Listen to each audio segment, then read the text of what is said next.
must keep her through cards and a wishing well. Prayed for a love to call his own, a love to break the spell. Welcome to the Red Pill Buddhas podcast for red-pilled Buddhas everywhere.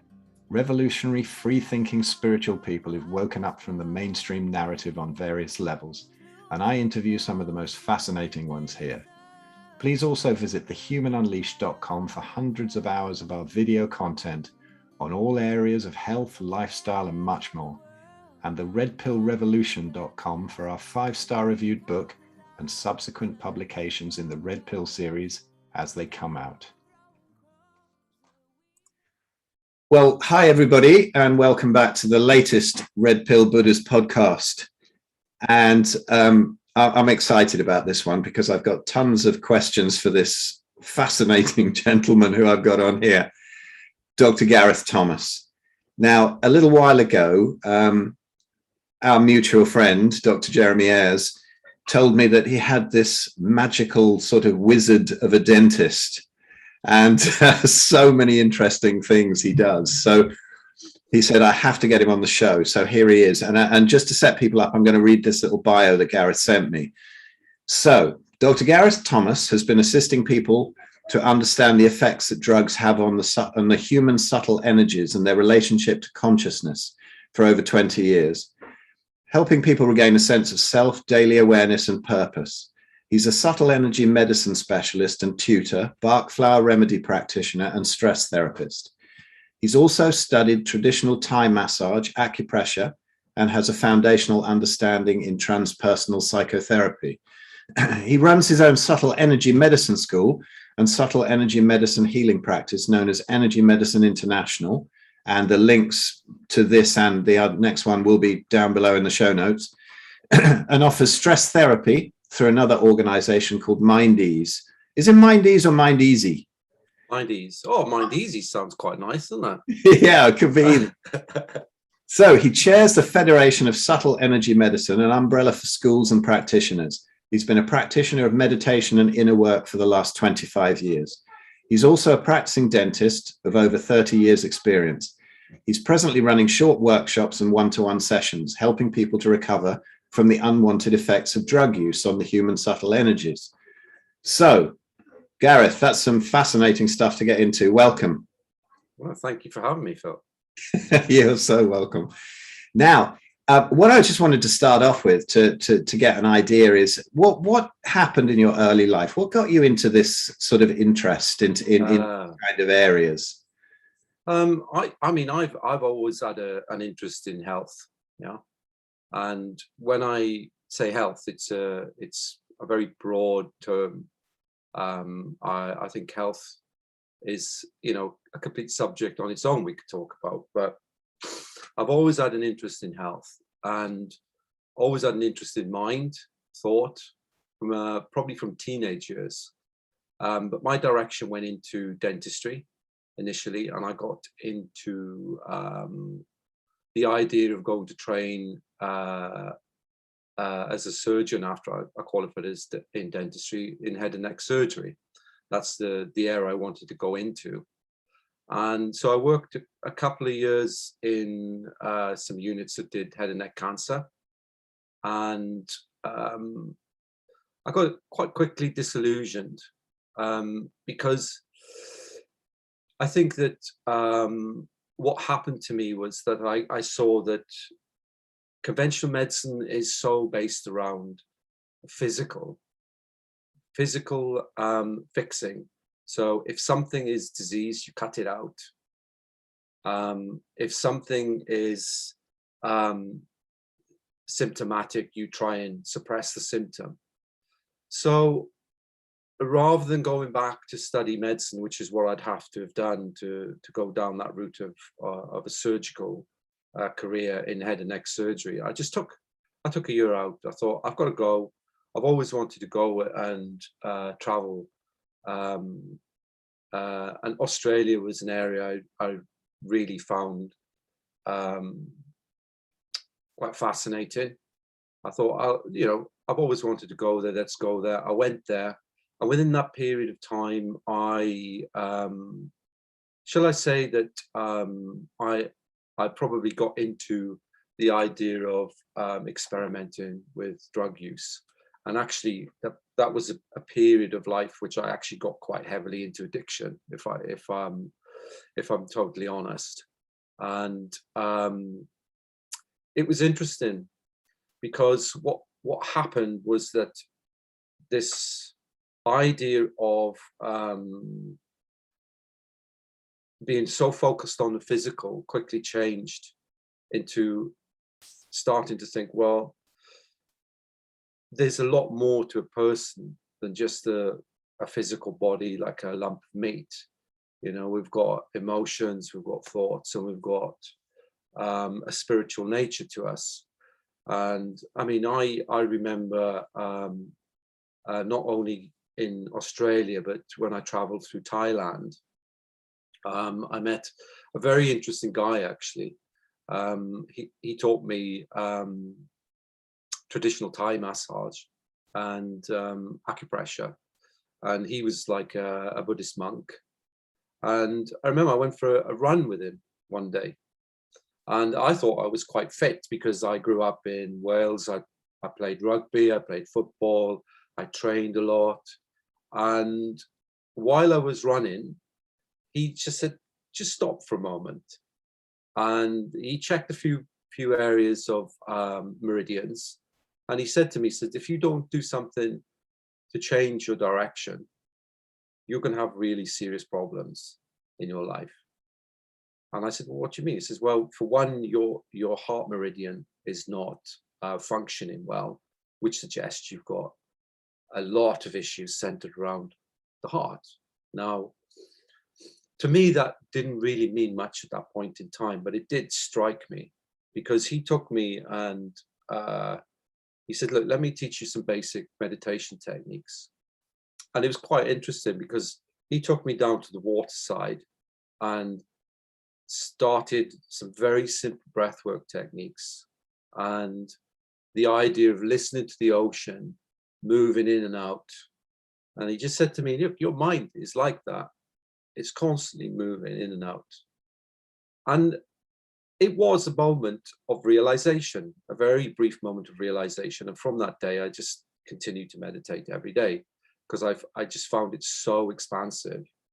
But that then led me on to the idea of, I've got to sort some of the things out that he's talking about. I can't just disappear into a world of meditation and spirituality and avoid my issues. So that just took me on this different pathway away from the conventional, more into the unconventional. And I mean, I've never really looked back on that. I found the unconventional more interesting. Explains a lot more in relation to what causes, disease and what causes problems in people's life, and also, trying to find meaning in your life's path as such. So that was my introduction into that side of things, and I think that the brief period that I did explore with mind-altering substances, that did probably forcibly expand my awareness. But then I realized over time that some of that expansion, when I came back to the Western world, didn't really serve me very well. So then I got into how do I reverse some of these issues so that I get some normality back, but still continuing to live in a more unconventional way. So that was my real introduction into it, No, that's fascinating. And as you're talking there, it's so many parallels to my own story, but I never went into the sort of healing side of it, so well as you did, I don't think, because it was 1979. It was from nearer to where you originated, and I was in a little caravan in Borth in Wales, just north of Aberystwyth. And we're right in the middle of all the mushroom fields. And I spent an autumn there doing heroic doses of psilocybin, having sort of discovered LSD at the festivals where I used to travel and live in buses and teepees and whatever. And it really blew my consciousness apart. I had some amazing realizations from it, but also I think there are points where there's you have a bad trip, and then from then on it's kind of teetering, and that's almost more dangerous as far as I felt. Yeah. Where you're sort of thinking, "Oh, am I going to freak out any minute? Am I going to go down the abyss?" And for years afterwards, probably for a couple of years, really acutely, I had proper sort of acid, sort of, well, psilocybin-based psychosis. I'd wake up every morning going, look, it's gone. And then suddenly the walls would start melting and the fear would set in. And there was that cycle of fear. And I mean, we've been doing ridiculous doses, like sort of up to 900 mushrooms a day, and it never letting any trip stabilize in between. Yeah. And I just wish I could have got my sort of 19-year-old self forward in time to Dr. Gareth and say, listen, help me out. Because I think I did a talk, I'll link that below as well with Gareth's stuff. I did a talk at New Horizons about what I think might have even been at the root of autoimmunity when I got hit by autoimmunity in 2010 really severely.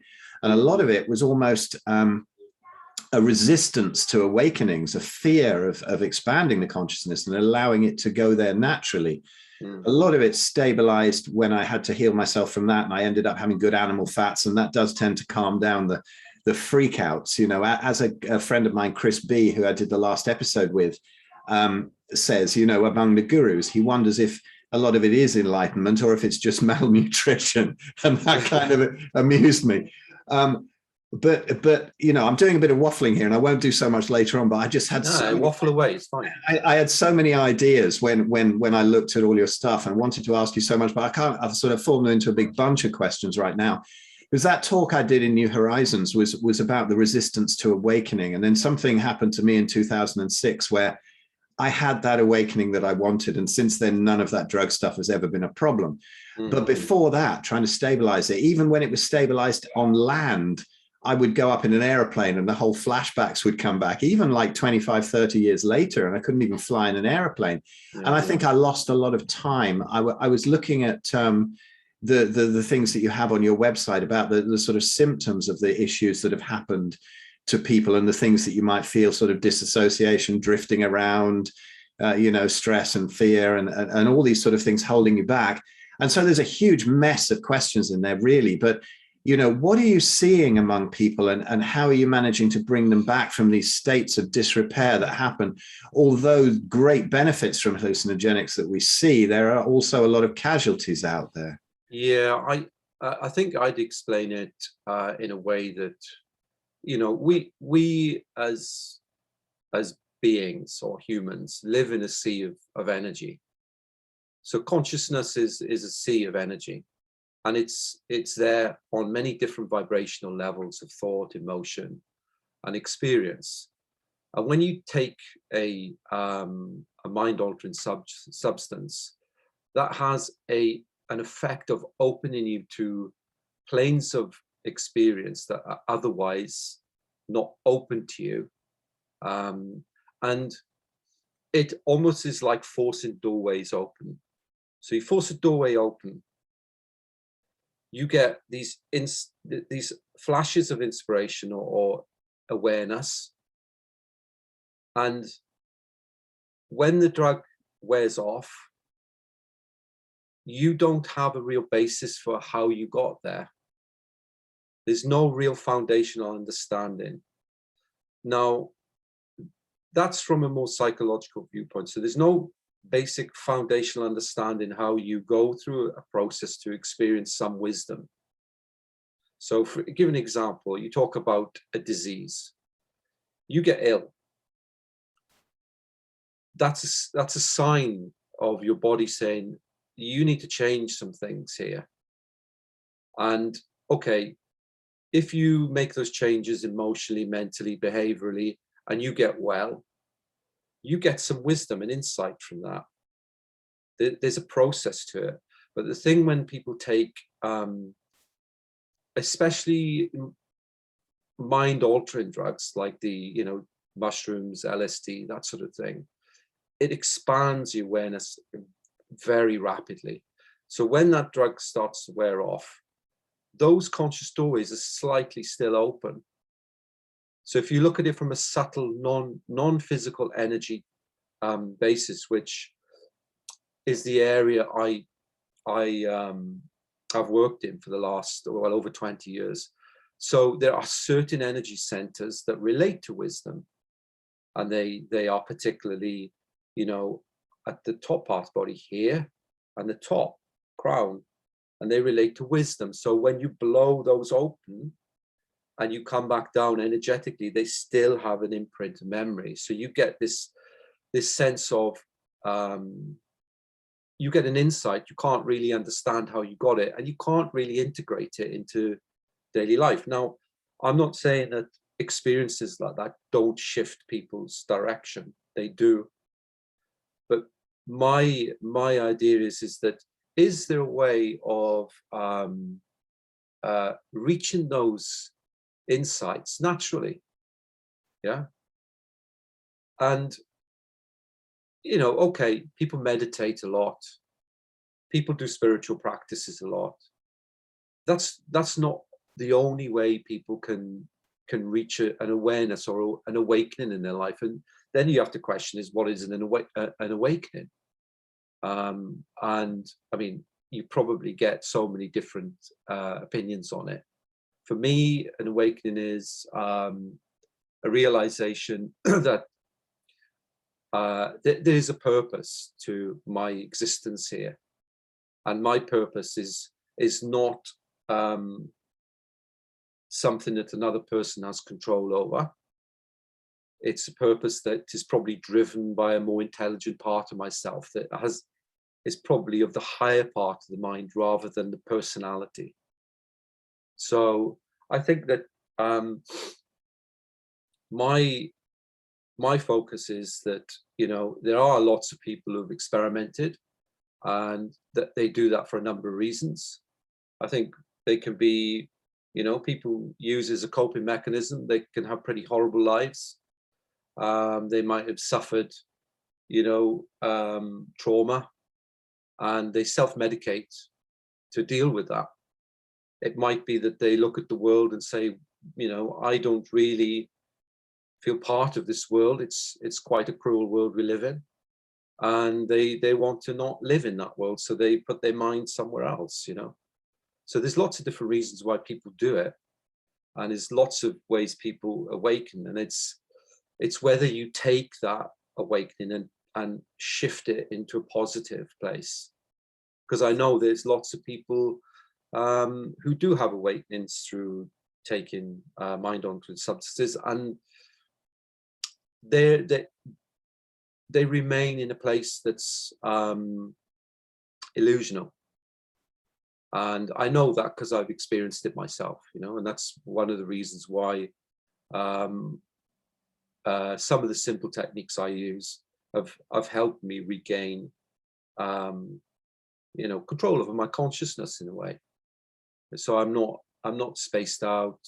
I'm not trying desperately to create things and it never happens, having wonderful ideas, nothing ever happens, feeling oversensitive to the world, oversensitive to people's emotions, thoughts, you know, feeling, like you say, like you're partially in and out of this physical and non-physical level of consciousness and awareness. So yeah, I mean, that's the basis I come from, is trying to, you know, help people restructure things, restructure their subtle energy systems, so that if they do that, then it's mirrored in everyday life. They get a bit more normality back, whatever normality is for them, you know. Yeah, that's brilliant. I quite often after some kind of awakening, for me, it was more of a sort of the absolute understanding that we're all one and how things work together. And it was just there in the moment. And it was like, there was no bliss, there was no fireworks, there was no anything like that. And I think a lot of time meditators are taught to look for fireworks and some kind of dramatic event. And it's actually a real simplicity, I think, that type of awakening, of realizing where you are in the world and how everything relates to you. Yeah. And I think it's perhaps even more so with people who have done lots of hallucinogenics, because you do get very flashy experiences. So you're sort of half conditioned to look for really flashy experiences in an awakening, and often you miss them. And I find that among my sort of meditating friends who are always looking for this bliss and looking for this and looking for that, and just not realizing the magic that's right there. And they end up sort of going down all these routes of, you have to have this new technique, you have to have your mantra changed, you have to, you know, in the TM movement, you have to do the Siddhi course with the flying, you need this Ayurvedic medicine, you need that. Where really, I think you just need complete surrender and a plate full of meat. You know, it's kind of as simple as that, really. But realizing that, like, a question I had for you though, something that fascinated me was, I took these hallucinogenics and ended up, you know, in a totally altered state for well after I took them, you know, flashbacks and all kinds of things. What do you think there is in the makeup of a person that causes that? Or some people who I know would just take vast quantities of acid, go down to the pub, behave normally, and then go home and go to bed and nothing happened. And to this day, they're absolutely fine. Well, not what I would say would be absolutely fine, because some of them are the ones who've kind of swallowed the whole present narrative and stuff. So it didn't seem to open those doors. What's the difference in a person's sort of mental or physical or spiritual makeup that causes them to either be affected by that greatly or almost not at all, some people? We all have different experiences. We come into the world, and we come into the world and we have patterns of thought, emotion, behavior imprinted on us by our parents, by our society, by our country, by our nation, by everything. Yeah. And I think some people come into the world and have, you know, lessons that relate to learning about money. Some people come in, they have a lesson they need to learn about law. Everyone's different. And some people come in and they need to learn about spirituality. I think it's all valid. You know, to make a society work, we have to have all different types of people working in a way that's creative for themselves. You know, so I think it's different for people have different life paths, and I think for myself, I can only really speak for myself. I think that brief period I had was part of my life path, right? Because I've experienced something, it moved me into a different place, which has helped me greatly. And I've made meaning out of it. It's meant something. Now, does that mean if I had my time again, would I do the same thing? I probably wouldn't, yeah. But then you have to say to yourself, okay, well, if you don't want people to experience some of that, because you know as well as I do, when you're in those states of mind, you get moments you think, I'm actually going to lose my mind here at this point, you know, and that's quite a scary place to be in, I think, you know. So, you know, if I can shed light on prevention for people, you know, and talking about, you know, people meditating, and I think that with the movement, spiritual movement, new age movement, whatever you want to call it, that there's a real risk of just hiding in spirituality. Yeah, so you everything is spiritual. You can't have any reaction to anything. You can't say something's wrong. You can't say a bad thing. You can't do this. You can't. And that's not reality, because we all hold inside us difficult things we've experienced. Yeah. So from my work in energy work on inner development, I've had to look at some of my unpleasant issues. You know, do I have an anger issue? Do I have could I, do the worst to someone in a certain situation? And if we're all honest, all humans have that in them to a certain degree. And I think what happens is that when people move into that place of spiritual awakening, or they want to try and maintain that constantly, and it's not possible. Because, okay, if you go and decide to live in the middle of nowhere and there's no challenges around, you can maintain that level of awareness probably quite well. But, we live in a world where there is,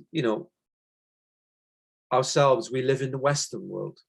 So if I, at one stage at home, think, oh my goodness, I feel so good, so peaceful today, and I live on that level of peace and serenity, and then I go to, the local sort of shop, and somebody bumps into me and they really piss me off, and I can't maintain that level of serenity, that's okay, but if I go, oh, I'm so, not angry, it suppresses it, pushes it down, and I don't think that's a healthy thing. That actually leads to, disease states. I think it's important to acknowledge that sort of shadow side, and so all those repressed feelings, they're important to come out and experience them and integrate them into who you are.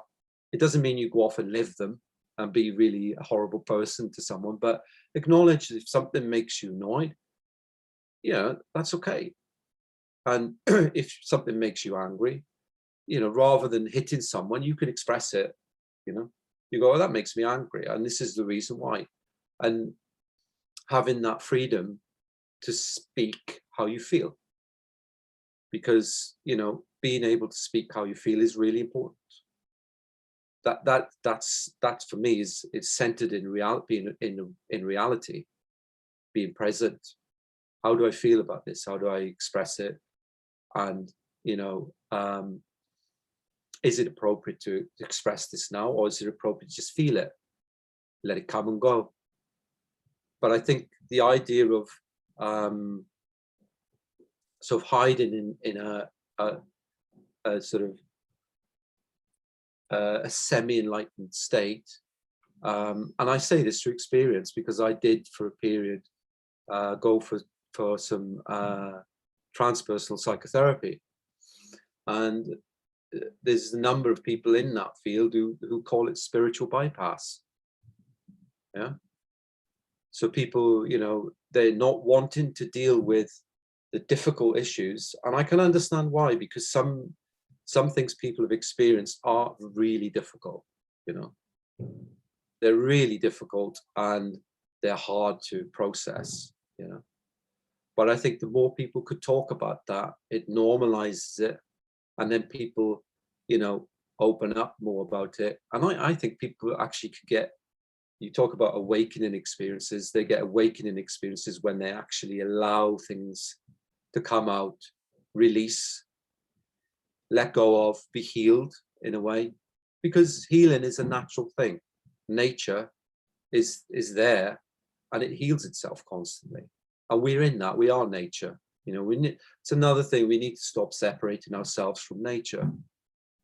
We're not human beings here, and that's nature. We are an integral part of it, and nature is made up of emotions and thoughts itself, and we're part of that. That's why when you go walk in nature, you feel a lot better, because you connect into those energies without you realizing that you're walking in it. So yeah, I think having a real sense of awareness around our own difficult qualities is really important if we're to progress as people. I totally agree with that. It was funny in my time when I was really sick around 2010. I was totally focusing on the diet because I got everything wrong all of my life, sort of writing these books on Ayurveda and plant-based medicine and all of that, plant-based eating rather. And then I kind of started to figure that out. And a friend of mine said to me, have you done any emotional work? You know, a lot of it's connected to emotions. And I thought, how dare you? You know, I'm a great yogi. I've been sitting in lotus for 3 hours a day for the last 20 years. I know all about that. And I didn't. It was very arrogant. And I started to realize how much spiritual bypassing I was doing. I thought, you know, this working on emotions, EFT, Byron Katie stuff, whatever it is you're attracted to, this is just for people who, you know, housewives who watch afternoon TV. But you know, Phil, what's happened over the years, if you look at the roots of lots of spiritual disciplines, they don't say avoid your shadow side. And what's happened is this distortion that has moved away from it. Whereas if you look at, you know, lots of ancestral, ancient wisdom, it's always about taking the light and the dark, bringing them together, integrating it, and following a middle road where you integrate the shadow with the light, you know, and not try and go one way and not obviously try and go the other way. It's finding that alchemy between the two, you know.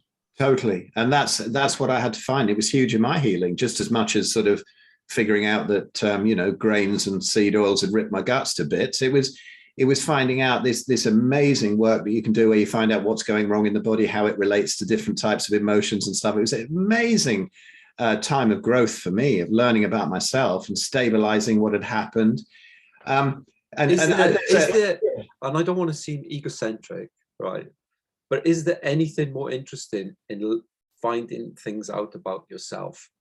Oh, who needs a detective novel or film when you've got that going on?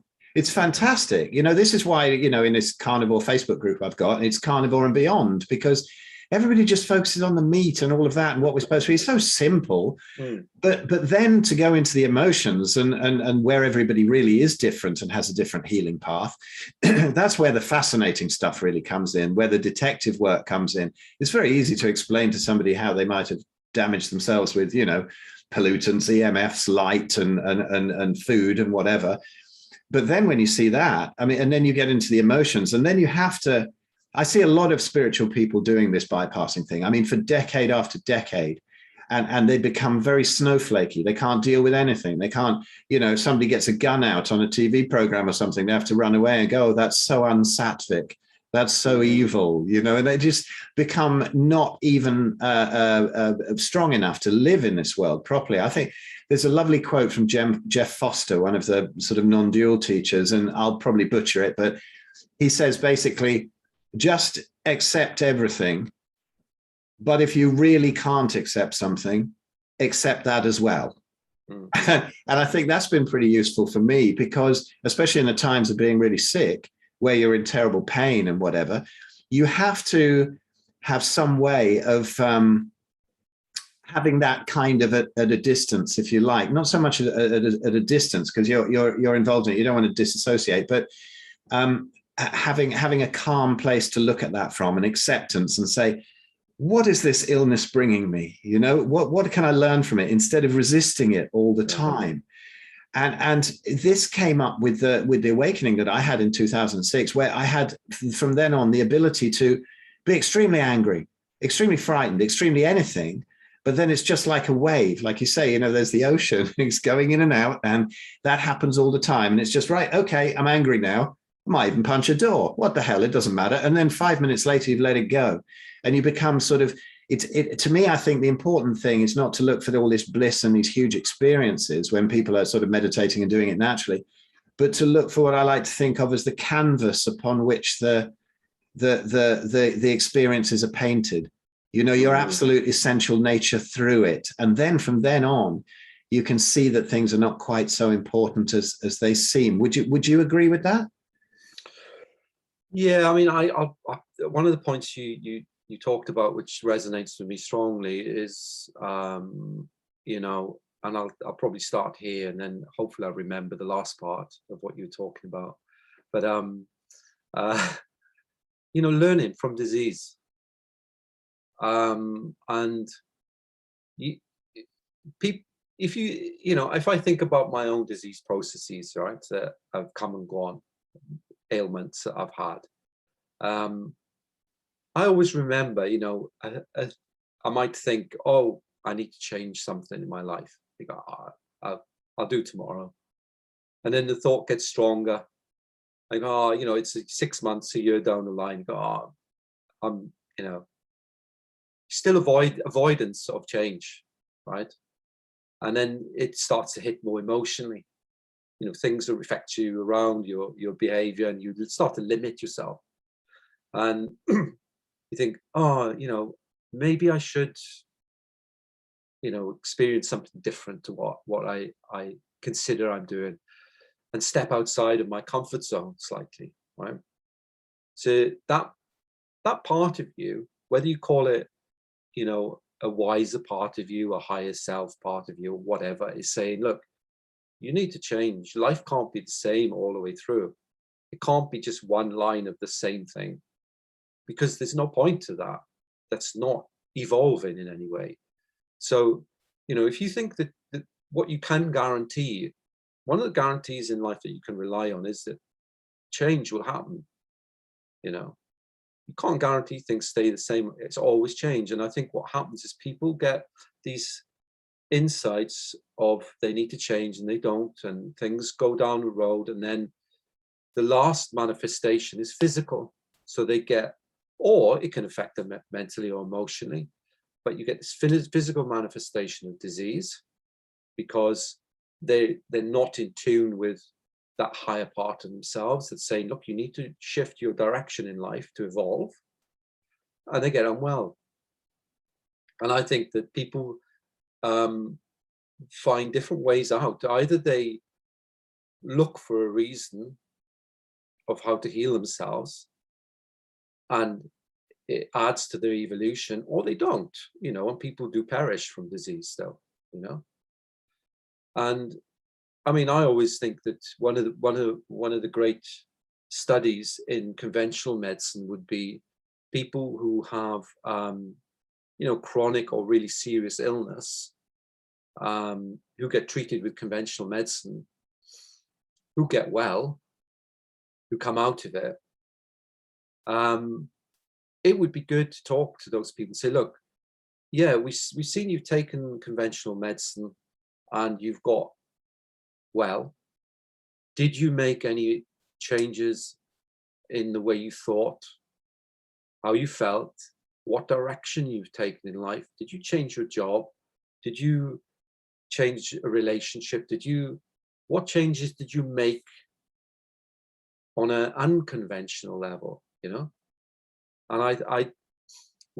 my feeling is that with disease, we're at the beginning of something really quite exciting, because what I see in the world is so many different people involved in explaining disease in many different ways. And really, there's no reason why people shouldn't be coming together so that individuals, if they choose to do so, to empower themselves, they can't find something that helps them move through that disease. It's not fixing it. You move through it. It's a pattern. You move through it. You do things to change. You might eat differently. You might exercise. You might get into some practice. If you're into convention, you might take that as well. But it's finding something that helps you move through it and learn from it. And it teaches you something, and then once you've taught yourself something, or the universe has taught you something, you move and evolve through it. And all the people I know who move through and evolve, they get better, I mean, I'm hopeful that we're moving into a place that is more expansive with regards to disease and health. And what does that mean? What does health really mean? I always people brandish around, healthcare, being healthy. What does it really mean? I mean, it's different for different people, and there's many different levels to it: physical health, emotional, mental health. spiritual or behavioral health. What makes you tick? You know, what makes you happy? Things have become so overcomplicated.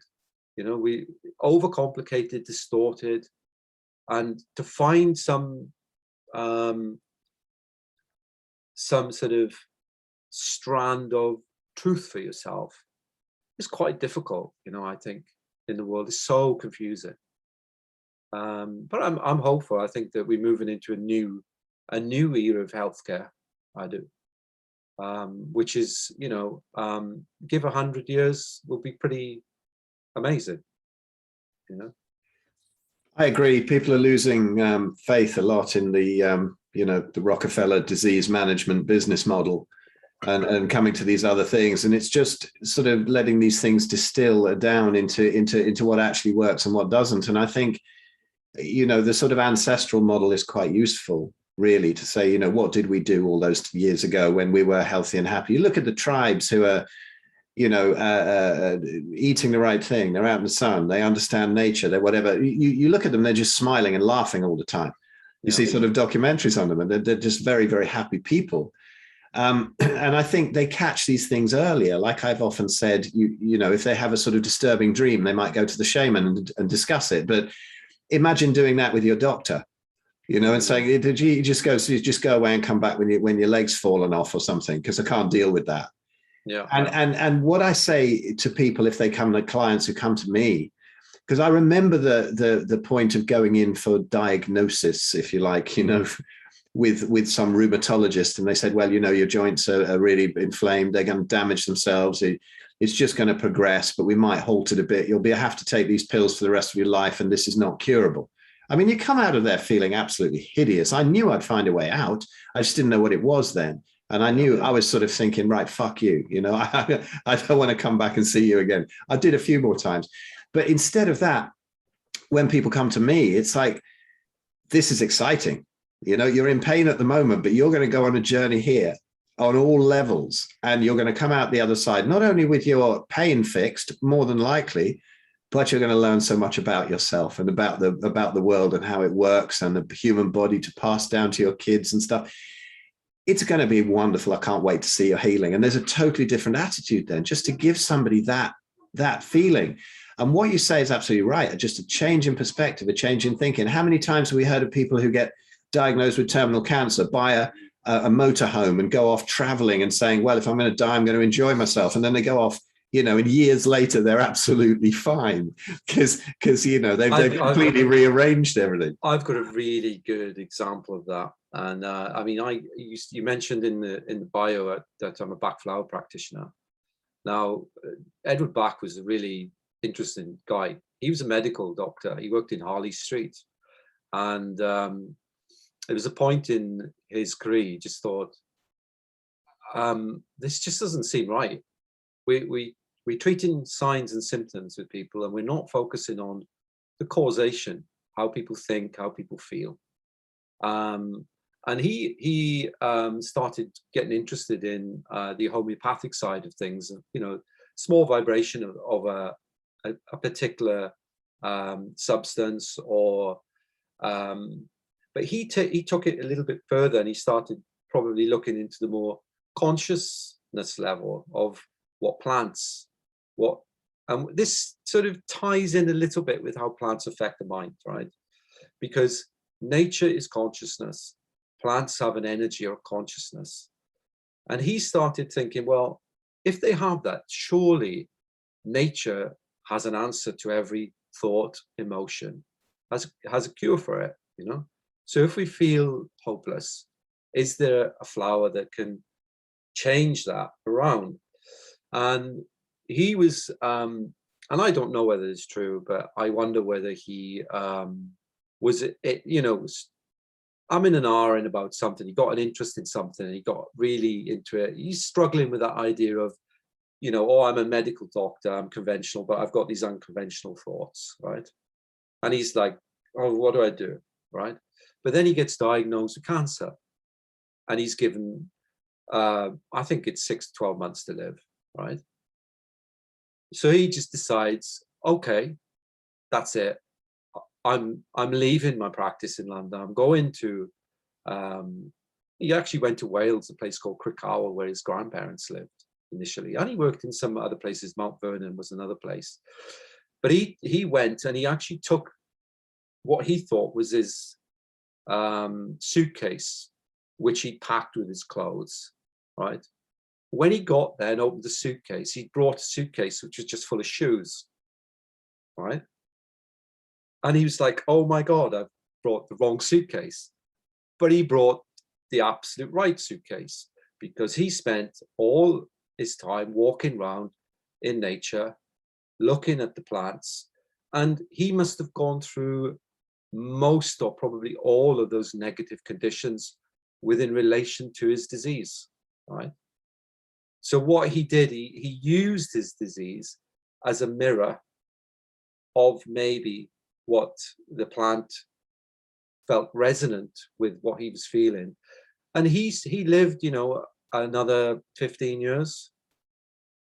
And as soon as he discovered the whole system of 38 remedies, not long after he died, right? So for me, that's like, oh, that's his mission. He's found his mission. He's healed himself.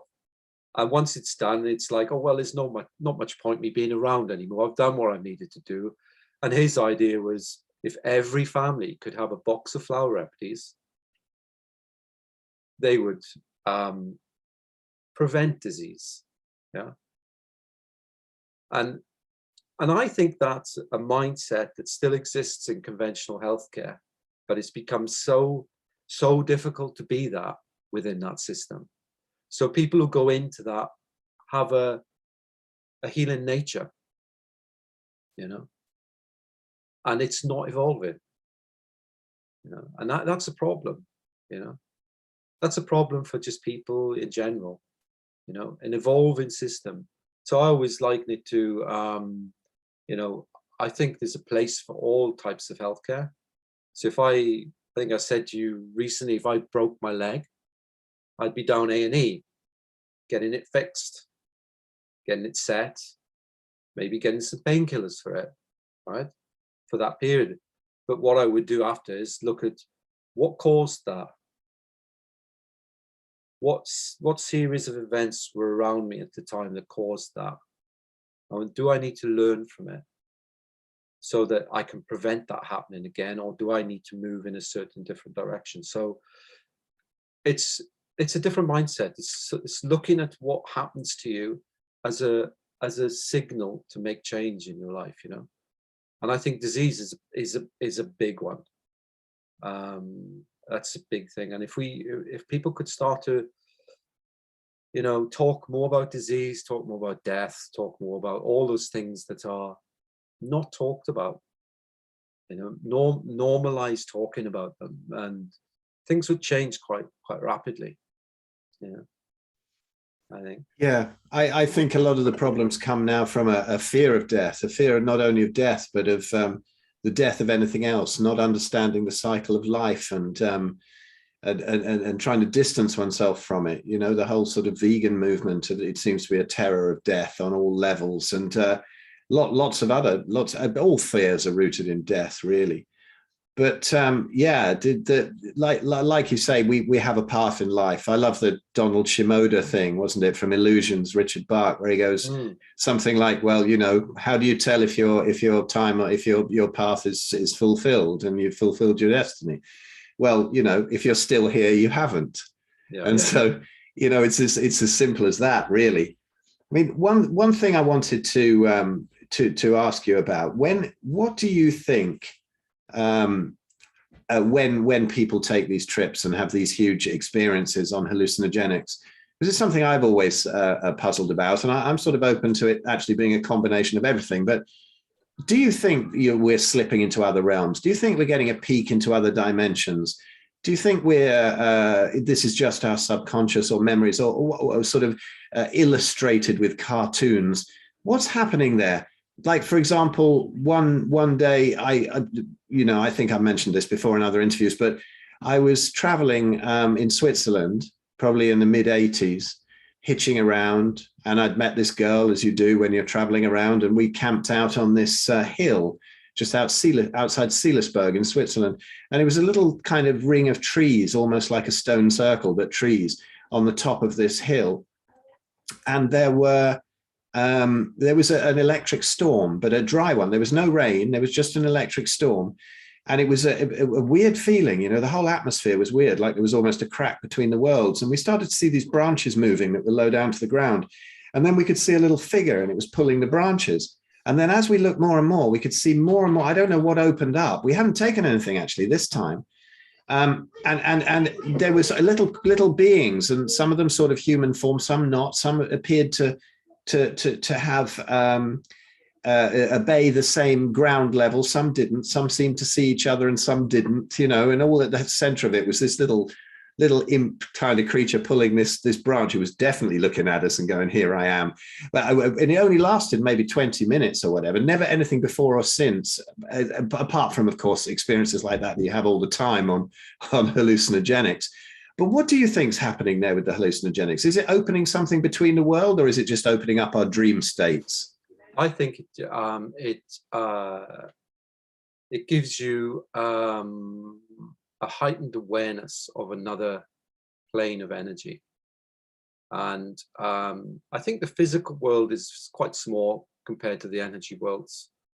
I mean, the energy world is vast; it's infinite, and I mean, I always look at nature and, you know, talking about ancestral aspects, you know, our ancestors were aware.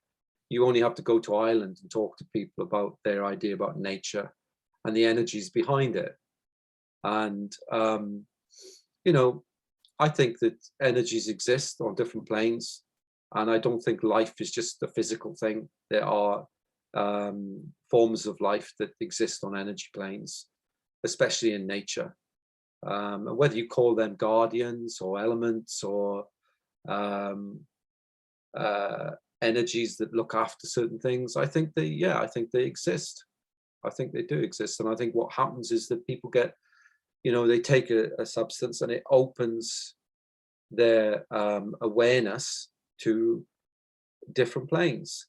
And I mean, in energy work, one of the, you know, you talk about different planes. A very common one for people to be interested in is the astral plane. You know, people talk about the astral plane, which is really, you know, where the emotions and thoughts sit.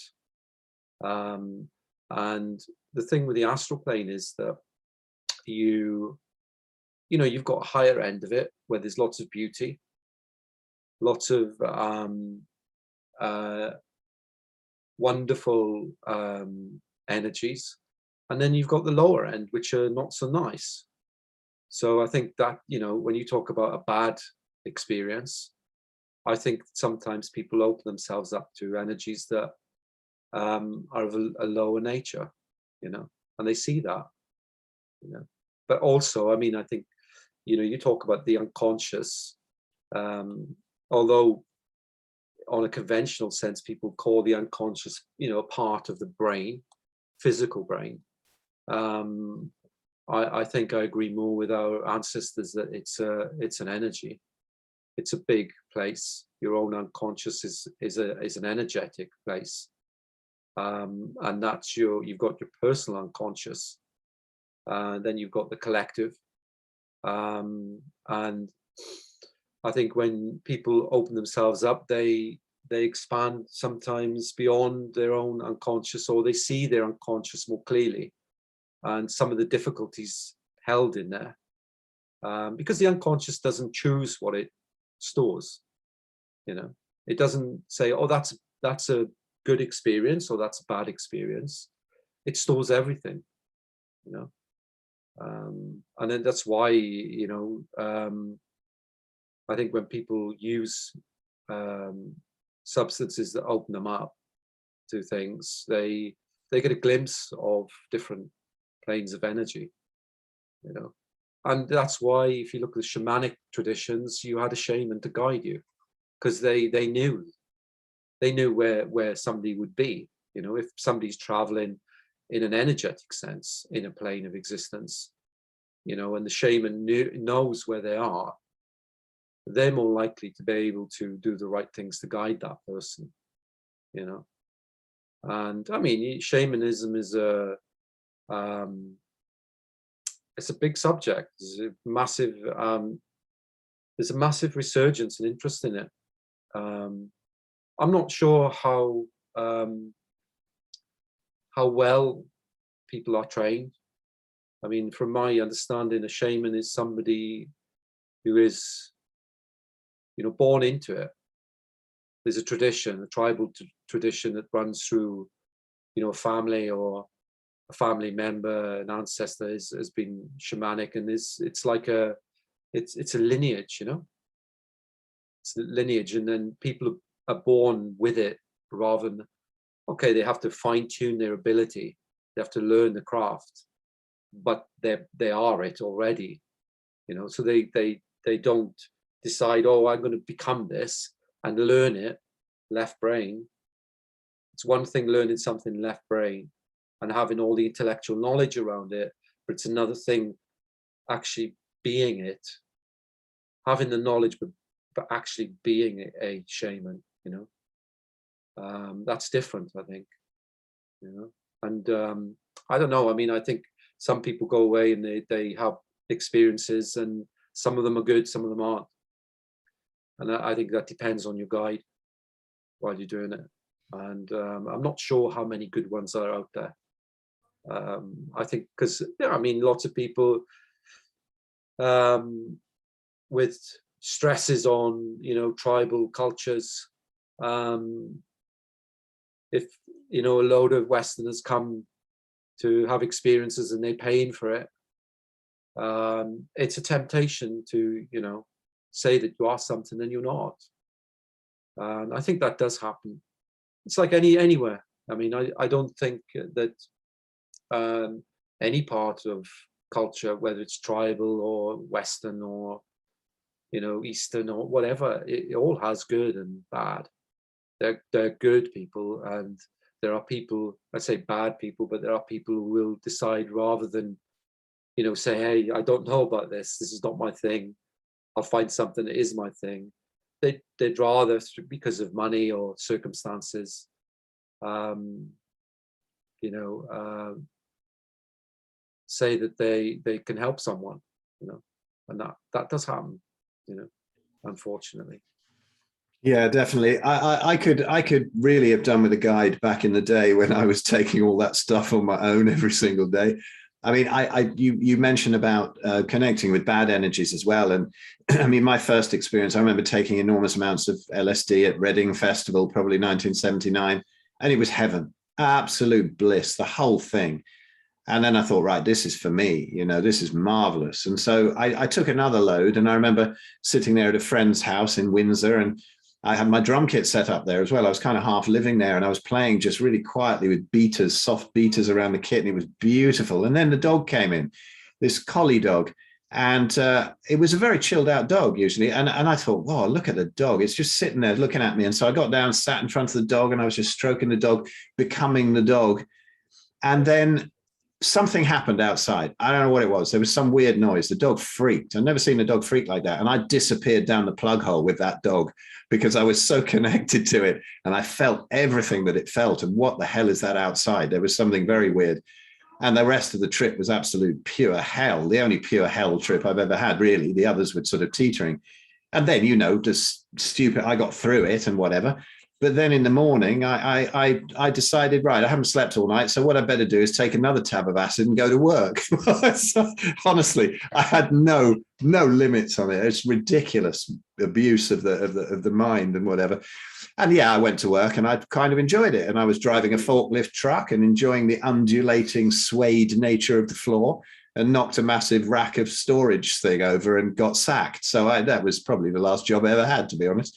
Yeah. But anyway, I digress. When you're seeing people who have come out of these sort of damage with drugs, are you seeing sort of mostly hallucinogenic people, or, you know, people who've taken hallucinogenic, or the other ones? And what different flavors are there between the different drugs? And what are some of the sort of general ways that you bring people back from these terrible states that they've got into? I think that, you know, if you're talking about stimulants like speed, cocaine, those sort of things, they have quite a strong effect on the personality, ego, you know, and I think that people can they can end up either becoming very egocentric in a way that is uncomfortable for themselves, or it can go the other way. They lose a sense of themselves. You know, they lose a part of their identity, they feel. And one of the things also is that they have difficulty managing stress, anxiety situations, because they've had a stimulant, they stimulate in, you know, themselves, and in a way trying to remove their inhibitions with things, you know, so that they can just think they can be themselves, you know. And that's one of the things with stimulants, is that it does have an effect on anxiety levels, and that's a difficult one for people, because they can't manage panic situations very well, get panicky. The more mind expansion ones, people tend to have difficulty just with oversensitivity, being oversensitive to others, being unable to sleep. Sometimes mind won't switch off, you know, having those flashback things, reality being slightly distorted, and I think some of them also have a big effect on the heart center, you know, so that people then have difficulty relating on certain levels with people, and also talking about relating. I think most of them have an effect on the what you term the sacral or sacral center, which strongly relates to relationship with the world, with people, with money, with whatever, you know. So there's lots of different ways that drugs affect the subtle energies, but I think that, you know, there are very simple techniques that can be used to start to, you know, regain some sense of self. Very simple things like just grounding, being grounded, simple energy techniques for grounding, simple energy techniques for strengthening what's termed the energy field around people, and some flower remedies that help. I mean, for anyone who's had an experience with drug use, there's certain flower remedies which really help well. One is Star Bethlehem, which is like a repair, a healer of the energy field, and also helps with where people have had shock, you know, shock to the system. So there's a number of different techniques you can use. I mean, I think that talking about stress, you know, it's one of the ways people deal with stress these days, you know. So if they're in a stress and anxiety states, rather than look at how to manage that, you know, you put your mind somewhere else, out of your mind. I get out of my mind, so I'll take something and I get away from my daily problems, my issues that are there, so I'll put my mind here.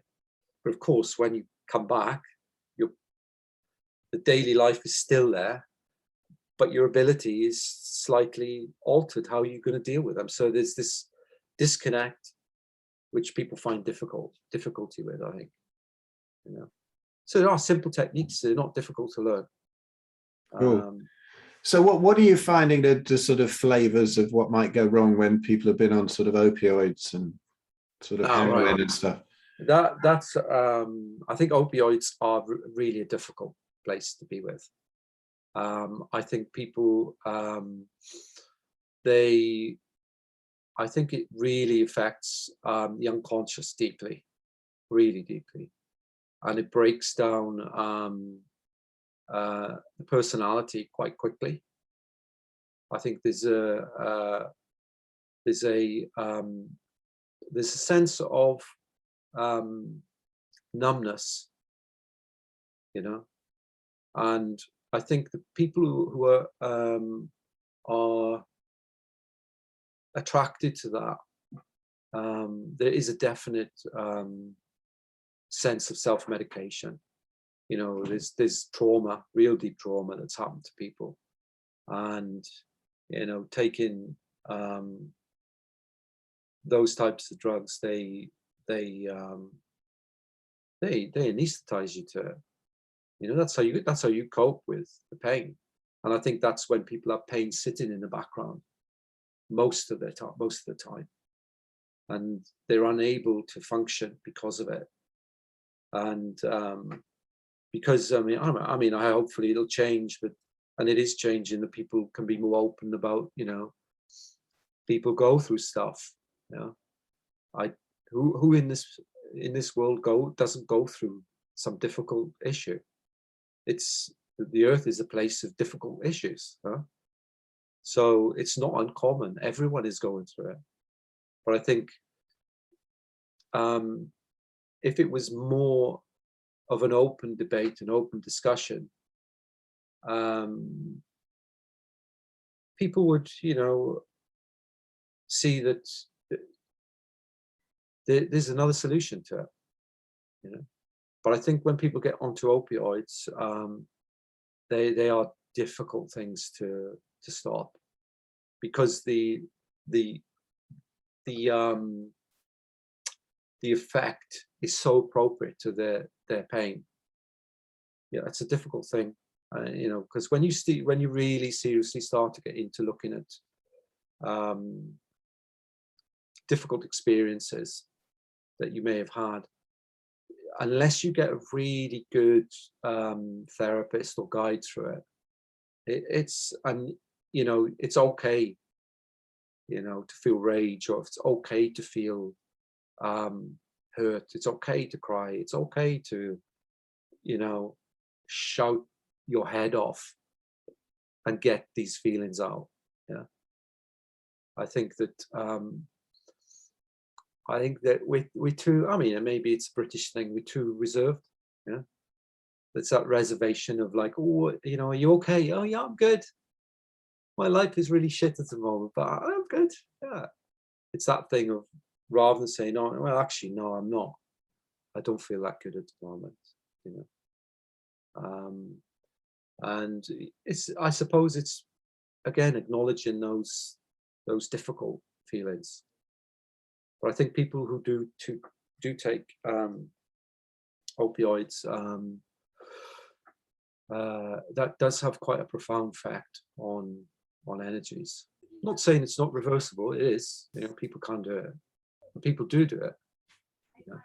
But it's like this thing, isn't it? You talk about disease. I always find that, and I've got the greatest respect, don't get me wrong, for Narcotics Anonymous, Alcoholics Anonymous. I think it has its place, where you go and you say, I'm, you know, an alcoholic. But there comes a point where you can say to yourself, do you know what? I can be free of this pattern. Yeah, I don't have to be this for the rest of my life. I don't have to be, you know, free of you know, being free from alcohol, if that's the issue. But I don't have to be, you know, the alcoholic for the rest of my life, but not drink. There can be a point where you go, if you start to work on things, what's the cause to it? Find the cause, start to address it, start to shift through it, understand it, and you move into a place of empowerment. You know? And then you say, actually, I'm really, if I think about myself, I'm not those patterns that have been imprinted on me. I'm not those experiences. I'm something beyond that. And I think that when you talk about, especially addiction and uses of drugs to alter consciousness, if you can move through that place and, you know, get an awareness that of who you are on a deeper level, that is, you can move into a place where you leave those patterns behind. You know, you're free of them. free from being the addict, free from being the the alcoholic, free from being that exists, definitely. But it's not going to happen like that. You have to step onto the road and say, okay, this is going to be tricky, but I'm gonna not so much enjoy it. There'd be times when you enjoy it, times it would be difficult, but you make a decision to, I'm going to step onto this road and I'm going to walk it. So I'm going to walk my path and whatever. And then once you get to a point and somebody, is confronting you about it, you can stand in your truth, can't you? You can say, look, I know what I'm talking about. I've been there, I've done it. And okay, I listen to your opinion on it, and that's your path. But I'm coming from a point of experience, and I think that, how many people now in the world are, taking substances? It's massive, and then you have to say, well, what is that? What is it? Is it all to do with trauma? Is it all to do with trauma? Is it all to do with life experiences? Is it to do with, people look at the world and go, oh my God, what horrible world we live in. Why is it like this? I can't live in this world, So, I don't think it's just a one pronged sort of, oh, I've had trauma, and there's other things. People have an interest. Is this it? Is this just the reality that I live in? There must be more to this.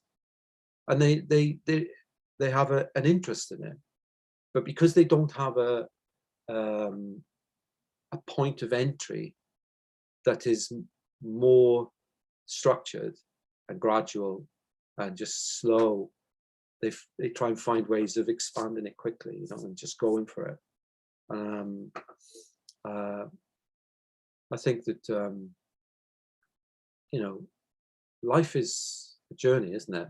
That's a corny thing to say, and lots of people use it, but why don't rush it, and I don't know.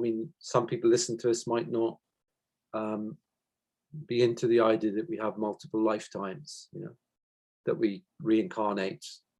Personally, I can't doubt that, because it makes so much sense that you have an earthly life, you reincarnate to learn certain lessons.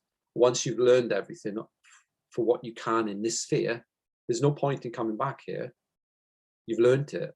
Once you've imparted to the rest of humanity to help them evolve, then there's no point in being here, But this idea that you have to rush everything into one lifetime, I don't see the value of that.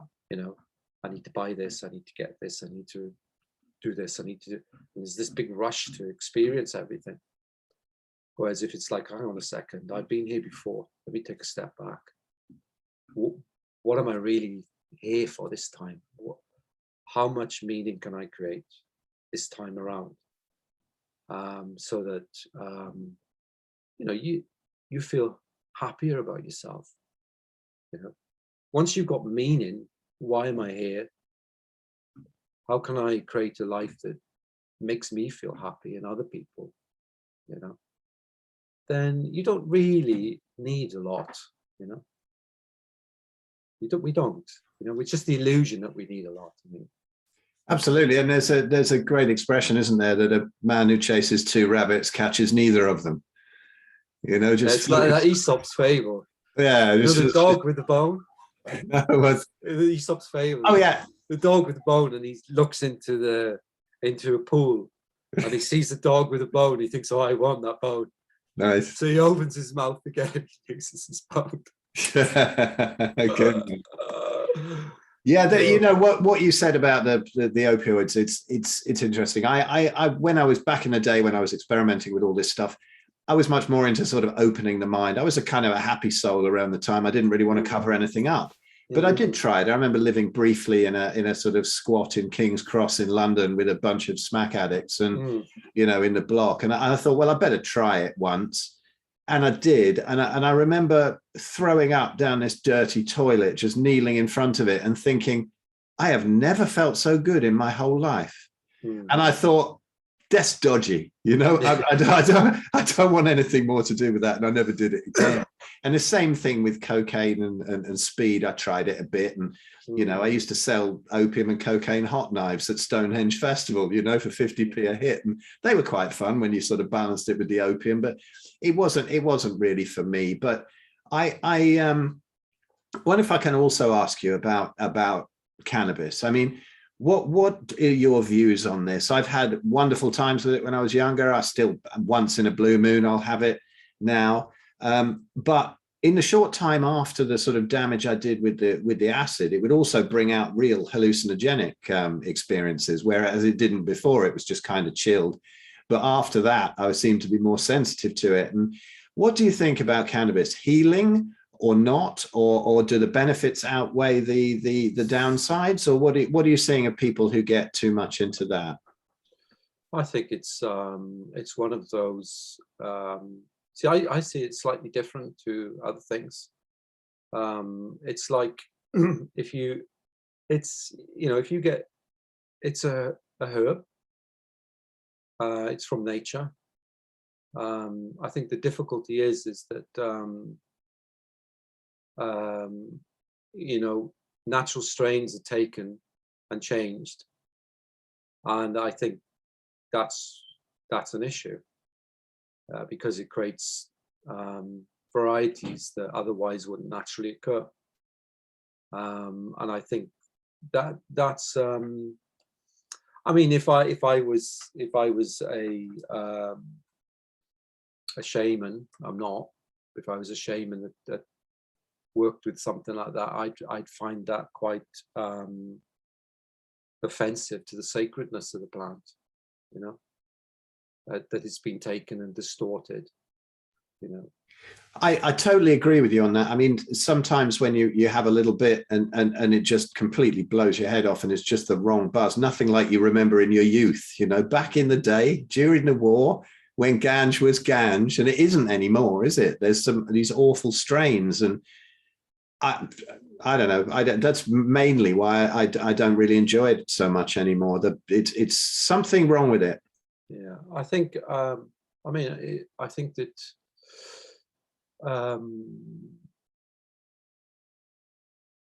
that's, you know, that's probably been a more accepted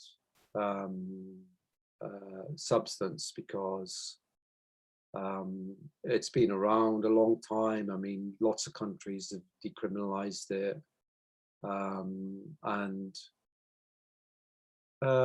it's thought of as a medicinal drug, you know. But I think that now I'll try to be a little bit more esoteric here, right? I think that if you're looking to alter your awareness by external means, the effect of that, the positive effects already exist within you. Yeah, you just haven't looked for it internally, you know. And so let's give an example. Somebody might do that because it chills them out. They're stressed, yeah. So they do that, chills them out at the end of the day. They go to bed, wake up, and their job's still stressful. It's difficult. The situation's still difficult, and the habit becomes the focus of coping, right? So they continue, and then the positive effects that they feel start to change. You know, it becomes less easy to cope. But because they're in an altered mind state, the structured thought around it is less there. Things start to fall apart slightly. You know, it's like that thing when musicians, they, you know, you being a musician, they, oh yeah, I'm really creative, you know, and what you're creating is not very good really, but you just think it is because your mind is in a different place. Don't get me wrong. I think some people, musicians, have come out with amazing, music from being in an altered state. I think that has happened, But I think with so it's coming back, if you're using it for something like stress, you could use a different approach, which is, okay, how do I deal with stress? What's stressing me? How do I change my internal landscape?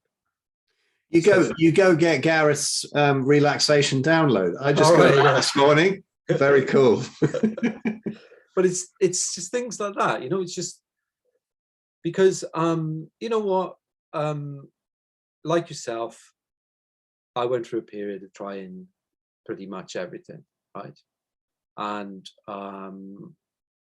if I knew now if I knew then what I knew now, I would choose a different path, because I honestly feel like I've lost a number of years, and if I was doing something that I was passionate about then, like I am now, I would go, you know what, if I knew I'd be passionate about this, and then I wouldn't do it. But life is life, isn't it? You live it, things happen, and as I was saying earlier, that's happened for a reason.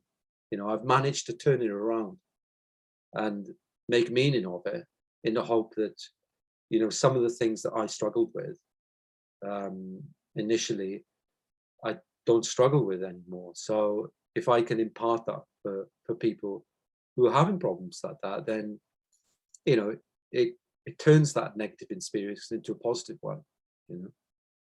But there are people that don't have that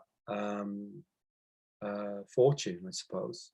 They go into it, and it kills people, and it's the same with smoking, that weed, if you smoke it, I think that people they don't realize that it's changing brain chemistry as well, and altering their energy field, and they link to certain things, especially some of these strains that are a lot more powerful, and there's lots of people seem to cope on it, whatever that means, but there's lots of people that have not a good experience with it. It's like you're saying, that different individuals react differently, and I think that depends on the makeup of someone. Everyone's different, and things affect people in different ways. But it's a bit of a Russian roulette thing, experimenting, I think. Yeah. Especially now, because I think that there are I don't know, there are people that fuel sort of the drug industry, and there's a lot of substances mixed in that shouldn't be there, I suppose, and I think that's a dangerous place, But yeah, I agree. It's like anything. What's the cause? What is the cause? Why are people doing it? Why do they need to put their mind somewhere else? Well, disassociation with the world and with their own lives, which brings me on to something that I'd like to ask you, really. I mean, we could go on forever on this, and I'm going to have to get you back for another episode because there's a million other things. But something I'd like to kind of wrap up with is the importance of your life path and discovering it. I remember in my early times of healing around 2010, and listening to all these people, all sorts of stuff. And there was one sort of video or podcast or something, can't remember. And there was a load of sort of health experts all sitting around a table, and they got asked this question: what do you think is the most important thing about health? And they were saying things like, diet, or drink a load of distilled water or something. Yeah, they were all coming up with these single things. And one guy sitting there who I was kind of following at the time, who I now think has got a hell of a lot of things wrong, But I think he's also a terrible drummer. But he was sitting there and he came up with this beautiful thing where he just said, finding your life path, really truly knowing what you're here for. And it was David Avocado Wolf. And anyone who's got avocado as a middle name, that's a bit bizarre, isn't it? But he's quite a character. But I think he was spot on with that one. I came to understand it, and I've come to understand it in the years since, because I love what I do. I play drums. I have a great family who's woken up to all the nonsense that's going on, so we all get on beautifully. I'm part of all, the Human Unleashed and Red Pill team, and we just get on so well. And doing that work is fantastic, and working with people. So I found it finally late in life, and I feel so much more fulfilled from it. But I noticed on one of your websites, so you're doing work with people with their businesses and trying to get this sorted, and how to get them sort of onto that life path and get all that kind of thing working better. Can you say a little bit about your work with that? Because I think that's so important. Yeah, well, I mean, I can relate to that personally. So, as I say in my bio, I'm a practicing dentist and have been for 30 years. And I remember, I think it was around 30, and I think this is another really interesting point that maybe as people we could take on, is that there's certain periods of life that changes happen, so, and mostly for everyone. So around the 30s, 40s, 50s, people go through changes and they need to change something. And because there's no point in just being the same all the time, it doesn't make sense, because we're creative beings. We have to create, and you can't just keep creating the same thing. It doesn't make sense. Once you create, it's created. Okay, you could create variations on it, but I think that a deeper part of us wants to create more meaningful, more expansive, more integrated ways of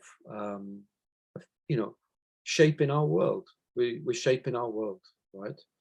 And so I talking about life path, I was practicing dentistry, and I just thought, I can't do this anymore. I've got to take some time out. Stressful, So I went on the dole. I got back into creating music, right? I'd sort of given that up slightly. I used to play guitar, a bit of piano, and a friend of mine said, "Oh, you've got a nice voice." She said, "You got a nice voice." I said, "Have I?" So I wrote a tune, and she said, "That's really nice," And so I just I thought, okay, maybe I could be a musician, right? So I thought, I had all these ideas. Maybe I could be a musician. And I was getting into the healing side of things. Maybe I could just be this, be that. And in the meantime, I thought, well, I've got to have something to sustain me financially, to pay for food and to do this and to do that. So I thought, I can't stay on the dole. It was called dole then, I can't stay on the dole or forever. So I went to the job centre and I said, "Oh, I need to find work." And she said, "What qualifications do you have?" I said, "I've got 3 A levels, 11 O levels, and a degree in dentistry." And she said, "You're a bit overqualified to be here," she said, right? And I said, "Look, I'll just take anything. I'll take anything." So I did some gardening. I did some labor stuff, right? And after a while, I just thought, oh my God, this is just ridiculous, And it was this thought of, it either has to be this or that, right? So I thought, okay, well, maybe if I work 3 days a week in dentistry, and then I explore what I'm doing the other time, maybe that's a payoff that I can live with, right? So and of course I got into the stress side of things to look at my stress patterns, because that's what was preventing me from enjoying what I was doing. So I continued and have done, for 25 years later. And so I've got that balance of, okay, I've got that. And then I've got this, which is another side to me, So I think that finding your path is it's important to find, what you're comfortable with. I think within any path there's always some level of mundanity, right? We live in a mundane world. There's mundanity to it, and you just think, oh well, I've got to pay bills, I've got to do this, I've got to do that, I've got to go shop for food, I've got to, got to do this, got to do this, but there's no reason why you can't say, okay, well, I've got the foundational stuff there. What do I bring into all this to make me tick, And I mean, I don't believe in coincidence, right? So, I mean, you talk about Jeremy. I met Jeremy around the same time when I was in that period of time. And I remember I actually embarked on the first year of the nutrition course that was being run by the college that he was associated with. So I did this massive detox as well, right? Which was just ridiculous, right? No processed things, water, short grain brown rice, and it was veg based, to be honest, most of it, right? And then I remember coming to a year later and saying to myself, this is too stressful. I can't keep this diet up no longer. So I just thought, what makes me comfortable? What's comfortable for me, But I think that, a life path is you start to create your own reality. What really makes me tick? Okay, I'd like to say, oh, I'd love to just do this all the time. But the reality is that, I write to play music. Am I an amazing musician? Probably not, right? But the work that I do create, I love it. And I love sharing it with people, when in a situation, if you're with a group of friends or something, it's great. So it's a part of me that I've brought into my life, It doesn't have to be highly, what is success? People say success is, oh, you're out there, everyone knows. Success is, what does it do for you? Does it nurture something that creates a better life experience, So all these things start to come into my little path, my life's path. But then you draw people into it. You meet different people, It's like, I remember when I wanted to learn about subtle energy work, I just put a thought out. I asked the universe, I said, look, please send me a teacher, Within 2 weeks, I found someone, right? So it's you're entering into the unknown, and you have to trust in the unknown a little bit more, And the unknown is not a controlled place, so you have to throw yourself into what is that thing that's preventing me from doing this? It's a fear. You say, okay, how do I sort of approach that fear slowly? Some people do it like jump in, baptism of fire, don't they? And they go, yeah, I found it, brilliant. I'm not one of those. I'm like at edge. Okay, let's do this, let's do that. I'm a plodder. So people are different. Oh no, I'm totally the opposite. Jump straight in. Yeah. So it's like jump straight in, and people are different. But I think we have to find meaning while we're here, surely. I mean, if there's no meaning to it, then I would say like this: if I can't find meaning to my own life and think my own thoughts, about what direction I should be going in, whose thoughts am I thinking about what direction I should be going in? Am I thinking I should go in this direction because another person is telling me to go in this direction?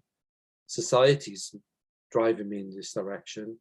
the fear of, not appearing a certain way is driving me in this direction.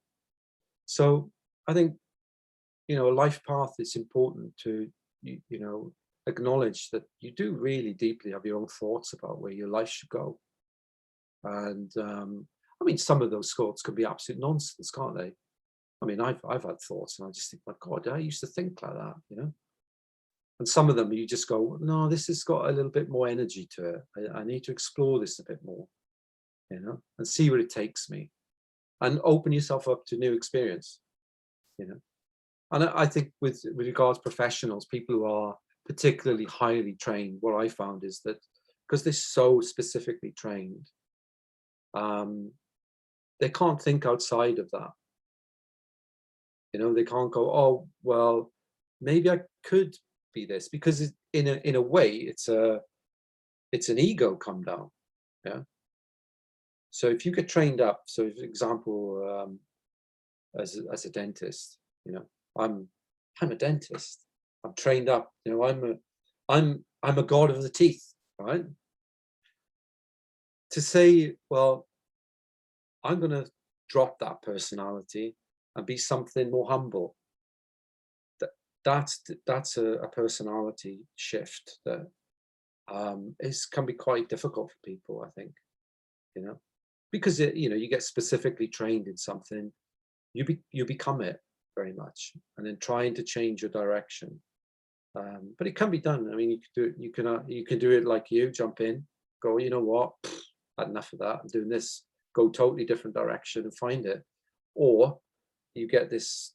Okay, I'll take a step from this into this, because really, ultimately, it's good to be happy, huh? To be happy about what you're doing and what direction you're going in. And I'm not saying, life doesn't have difficult times. It does, it's, life's hard. But if you've got a sense of self that's a bit more unshakable, so self-belief,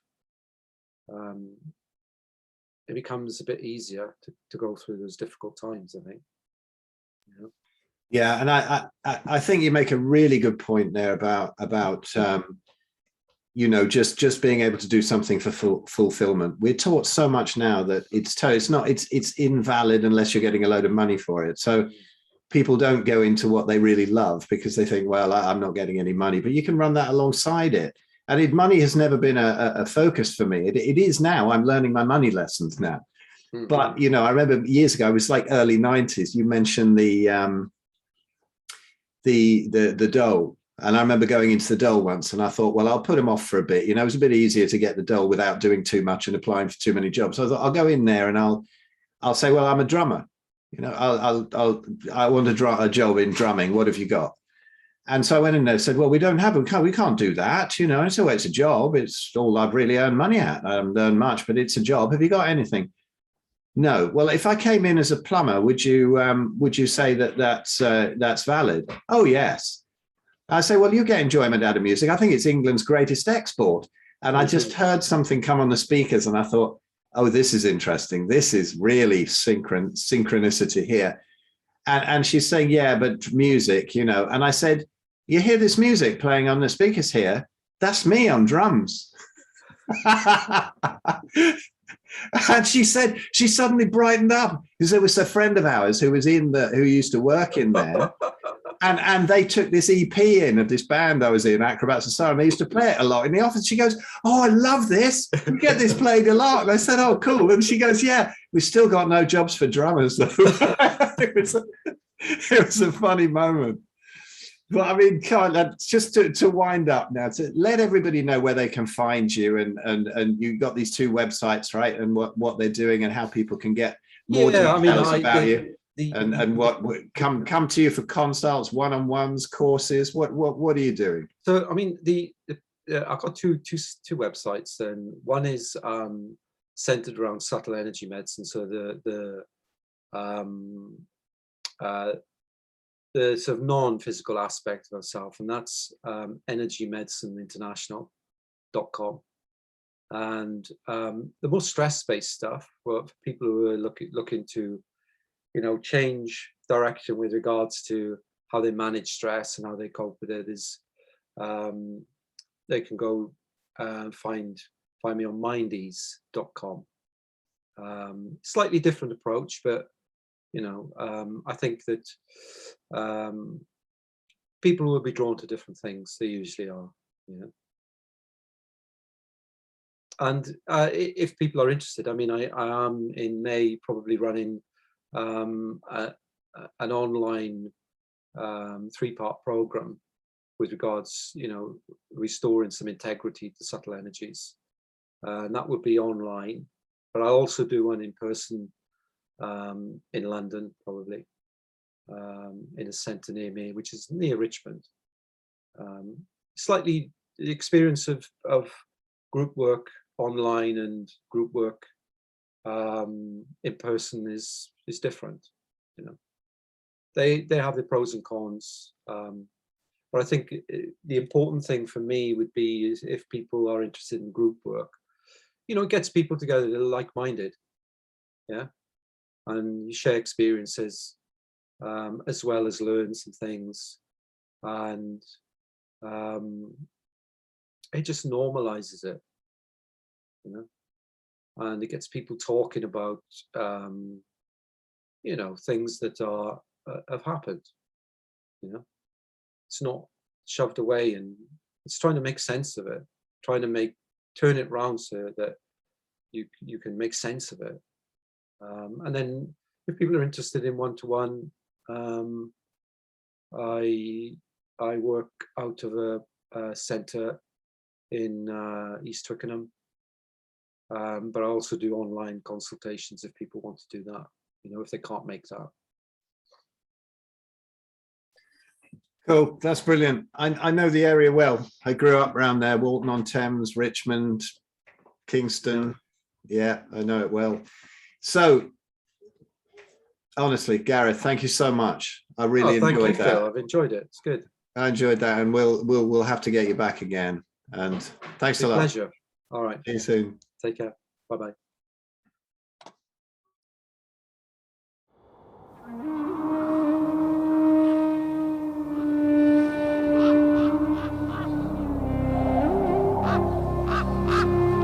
Son of a lighthouse keeper, through cards and a wishing well,